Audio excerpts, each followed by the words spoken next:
The way life occurs to us is that there's always somewhere to get to until you realize that there isn't. So suffering similarly is always present until you realize that there isn't suffering. And that, to me, is the beauty of the human experience. So suffering is unavoidable by virtue of we're here. But nonetheless, the opportunity, the possibility that it is to be human is to transcend suffering. And it's such a beautiful design again, because if it weren't for the previous suffering, we don't get to experience the latter freedom. As an adult, I got to see myself in a picture, an old black and white, of me as a child in my cute little onesie, whatever it is, running with my arms out. My mother is sort of very gently ushering me from behind. So you can see that she's sort of directing me towards somebody who you can't see because they're off camera. They're out of frame from the picture. But I know because of the setting, it was set at a harbor, at a dock, where the boat had just, come to berth, and we've probably come off the boat, and I'm running towards my dad because my dad worked on the boats. And as I looked at that photo, and it's this old black and white, and this adorable little child, which, is running towards his father who he loves, his dad. And what had occurred to me is at that moment, one of the most important parts of love is the energy of missing somebody. We often think that love is I'm with someone, I'm sharing a dinner with them, I'm going to bed with them, or it could be a family member who I'm living with or I'm sharing time with constantly. But that denies the flip side of the same coin, which is one of the most beautiful aspects of love, is what feels like the absence of the experience of love. And we can call that missing somebody. And why it was so profound for me is to see that little child run towards his dad with the excitement of the fact that for a minute, maybe a day, maybe a week, it could be longer, we experience the separation from that which we love. And if it weren't for the experience of separation, we would not appreciate the joy of love. And so why I use that example as it relates to suffering and freedom is because separation is hurtful, it's painful, and that is suffering. And in this case, suffering is where we become separate from the knowledge, from the true wisdom of our true essence. Whilst freedom is the remembrance and the awakening to the essence of who I am at my core, which is freedom. So the two are inextricably connected and simultaneously necessary in order to experience one or the other. If it weren't for the experience of missing, I don't get to go to the depths of the joy of love. And equally, if it weren't for the pain and the seeming inconvenience of human suffering, then I wouldn't get to experience the elation and the joy of liberation that is true freedom. When you really understand that dynamic, it's so beautiful to see the duality of everything. Yeah. And I would actually take it a little deeper, which is to say that freedom really is the container. Like love is the container that holds both, right? So we have the joy and we have the misery. We have the happiness and we have the sadness. And this is where if we can be big enough, expanded enough as human beings, then we make space for all of it. It would be as nonsensical, for people who think they just want to be positive and happy. That is like asinine. It would be like me saying, no, all I want to do is inhale because that's so good because you get oxygen. It'd be like, what the hell? Like, if it weren't for the fact that I get to exhale and let go of, in this case, obviously, physiologically, biologically, the toxins of carbon dioxide and stuff that no longer serves me because it's already served its purpose in my body, then I wouldn't get the joy of having that cyclical process of inhale, exhale that keeps me alive. So similarly, the actual nature of duality, both parts are flip sides of the same coin that are an inherent experience of being human. And the degree to which we can embrace both is the degree to which we are truly free to allow all aspects of what it means to be human. So suffering is really one aspect, but it is an aspect where there is ultimately a form of ignorance. And I don't mean that as a judgment. I mean it truly in the fact that we don't know something. We suffer because we don't know how extraordinary we are. We suffer because we don't know that we actually are loved. We suffer because we don't feel safe. And it is in that ignorance, the not knowing, the absence of knowledge, that we suffer. And the process of awakening is realizing, oh, these are lies. And as I transcend lie, I expand into my bigger nature, which then is the experience of liberation, which is contained in the safety that we are held and beneficiaries of life because we are fundamentally loved. So the way I look at it is that this dimension that we are in as human beings, to me, is a revelatory dimension. What does that mean? Life will reveal where you yourself as a being do not experience freedom. Life will present you with people and circumstances to reveal where you're not free. So why is that a completely different perspective or a different way of looking at the experience of life? Because most people are playing the human game. What is the human game? They're trying to accumulate, right? Accumulation of status, accumulation of possessions, accumulation of finance. And they're trying to play the game of, I'm becoming a better human by virtue of what I have usually.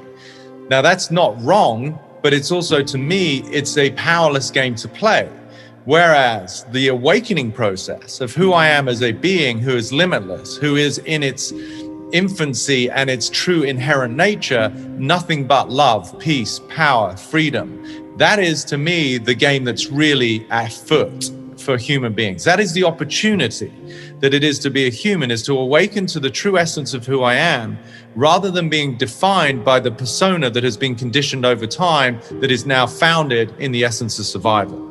That is two entirely different approaches to the human experience. One is linear and one is vertical, right? So linear is, okay, hopefully over time I'm going to improve. I got a promotion, I got a corner office, I got a bigger home, I got a nicer car, I've got a little bit more money. That is, there's, again, no judgment, but it is a futile, dead-end method of trying to find internal value by using external and exogenous means to bring some sense of worth, versus discovering, wow, my inherent nature is freedom. My inherent nature is love. My inherent nature is peace. And life is constantly giving me the opportunity to awaken to those qualities by virtue of presenting to me, ironically, where I don't experience those. So that's why, again, I said life will present you with people and circumstances to reveal where you're not free.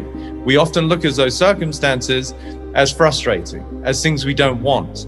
But that's precisely why they're being given to us, because we've yet to see how powerful and extraordinary we are, that we have yet to integrate those experiences and see that I can truly be with whatever is occurring and maintain my inner sense of peace and freedom and love. We arrive as beings, but shrouded in constraint. We arrive as souls, but constrained by fear. And the game of this particular dimension of planet Earth and being human is, oh, awesome. We are set here so that we can reveal where we are confined, constrained, and have some sense of separation and limitation. And so life is the process of sloughing by virtue of these trials and tribulations and these sort of confronting circumstances really is a form of resistance, which, just like polishing a diamond, is allowing us to recognize where we still feel constrained, or we arrive with our bucket of fears. And as I say, the quote unquote winner of the game is who can get rid of their fears the fastest. Not that there is any urgency, but we could say, and I would assert, that true liberation and true freedom, which is my main product, is when we have confronted all of the fears that we arrive with, to recognize that in fact, there is nothing to fear itself whatsoever. And that was always just a narrative that was part of our persona or our ego, that was just simply the cocoon in which we felt we needed to live in order to stay safe, when in fact it's quite the antithesis of that, which is true security is when I no longer need the illusion of external security. If the experience I have with another person is of some form of disharmony, of judgment, of hostility, then that really is a reflection of what's going on inside of me. So as I say, as we express, so we experience, right? So if I'm expressing anger towards whoever or whatever the circumstance may be, then I am experiencing anger, right? So just as water travels through, say, a garden hose, if the garden hose was sentient and it had feeling internally, it would feel the passage of the water when it was cold or hot or how fast it's moving. So likewise, as we express our emotional state, we're under the impression that it's by virtue of what's going on outside of us. But whether it is or not, in terms of our interpretation, we're nonetheless experiencing all of that. So then why wouldn't I, if I know that correlation, if I'm actually aware of that formula, then why wouldn't I, wherever possible, bring an experience of love and joy to whoever it might be, because then I'm equally the beneficiary of it. And this is why exercises like gratitude journals or going and being a volunteer and being of service to a community feels good. Why does it feel good? Because what I'm actually doing is I'm bringing the experience of my true self, is what I would assert, and I'm sharing to another, I'm giving to another. And therefore, I am equally the beneficiary of my own active contribution. You know, Einstein said you look at the universe in one of two ways. Everything is a miracle or nothing's a miracle, right? And so really, when you get, like, we are beneficiaries of life, even though, again, I've been through a ton of what felt like unnecessarily hardship that at the time, my little persona was like, I don't want this sucks. But really, in hindsight, is often the case, we recognize, wow, if it weren't for those events, if it weren't for those, hardships, then I wouldn't have discovered that expansiveness of what I've just stepped into. And why I use the expression that smooth seas never made a good sailor, right? So we need adversity itself is the catalyst for growth. Life is the greatest teacher by virtue of the fact that it gives us challenges so that it can, as I said earlier, slough off anything that is confining us, anything that is holding us back, a constraint that is in some way limiting our self-expression. We need some resistance to get rid of that.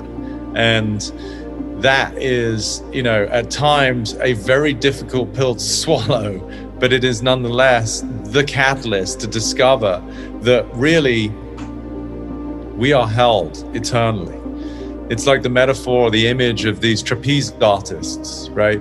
The experience for anybody who goes up on a trapeze from the perspective of the ego is fear if there's no net, right? You would feel such intrepidation of letting go of the trapeze bar to transition maybe to your partner and be caught in the absence of knowing there was some safety net. And that's the ego's experience as it goes through life. It feels that at any turn, its existence is in potential danger. Everything can come across as a potential threat. And that's an exhausting place to live from. Conversely, if we can tap into this deeper essence of understanding the nature of life, and particularly the nature of who we are, then at every turn, there is always a safety net. It might not feel like it, but we can drop, we can fall, we can miss the grip of the partner as we transition from trapeze bar to trapeze bar, and it's okay. And that we could say our errors, our mistakes, our failures, and it's okay.